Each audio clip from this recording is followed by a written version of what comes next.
Money plays a significant role in politics, and that role can change over time. Our next guest has interesting information about the role political action committees, or PACs, play in North Carolina politics.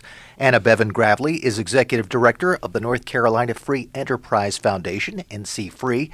Anna Beavon, you have been looking very specifically at PAC expenditures in North Carolina, and in fact have a new piece of information about all of the PAC expenditures in the last election cycle. Why is that information so useful? Well, I think as we move into a new decade and then looking back at North Carolina as we're in this retroactive, introspective time, it's really important to see how much has our state changed. We know anecdotally that our state has changed, and I hit a couple of those points, which I'm sure we're going to talk about in a second. But money is coming to North Carolina, and it's staying in North Carolina. And there are a lot of stakeholders in our election cycle. And so I took a look at who are they? How much have they increased? Yeah, in fact, you have a report that's about 2020 specifically, but then you went back and said, well, how does this compare to 2010? How have things changed over the past decade?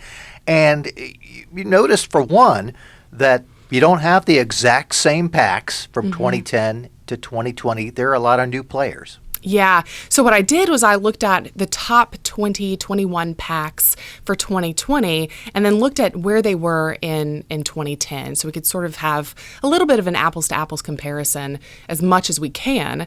And we've seen that a lot of those PACs have increased, but more specifically, there are a lot of new players, a lot of national and federal PACs that are playing in North Carolina, and they actually represent a huge increase.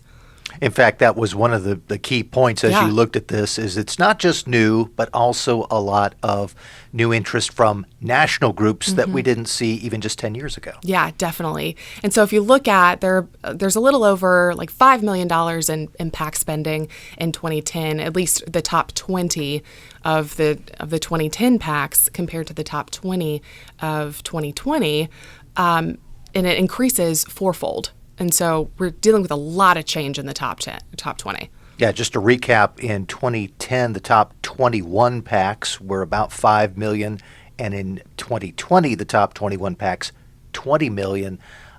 Sticker shock there. Yeah, I mean, that's really, a lot. Yeah, that really shows a major change. And so one of the other points you make is the fact that the dollar doesn't seem to buy as much now as it did then.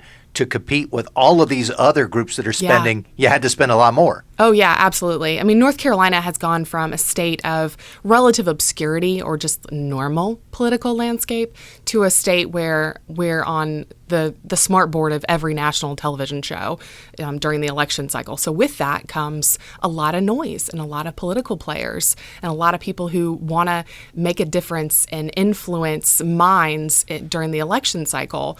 And so that means you have to spend a lot more to be able to have that lasting impact. There's a stat that's used quite often, 7 times. Somebody has to see something 7 times or hear something 7 times before it sticks. And so if that's the rule of thumb, there's a lot of money being spent.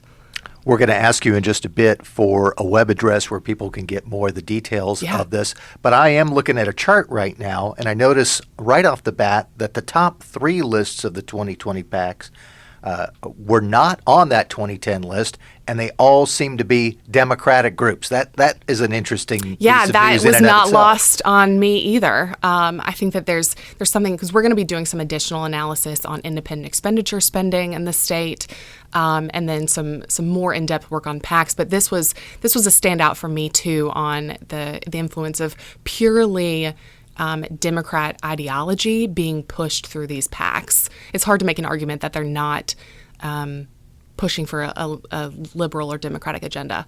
And I imagine that this is going to have an impact moving forward, that if Republicans want to continue to have success, they're probably going to have to spend some money just as the Democrats are too.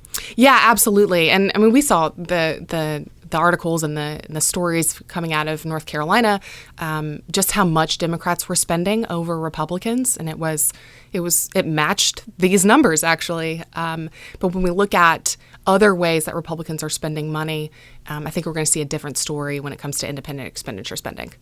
Well, it's certainly a very interesting story, and we know that you are going to continue following this Fighting the good fight. as the cycles move forward. If people want more information about your latest analysis, what's the best thing for them to do? Go to our website, ncfree.org.